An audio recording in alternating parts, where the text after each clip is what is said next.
لاعب يتخلى عن المنتخب الجزائري والانضمام لأسود الأطلس.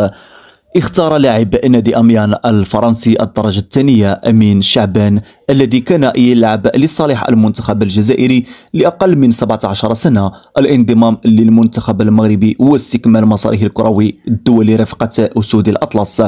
شعبان الذي يشغل مركز الظهير المحور هو من مواليد 15 غشت من سنة 2006 من أب جزائري وأم مغربية.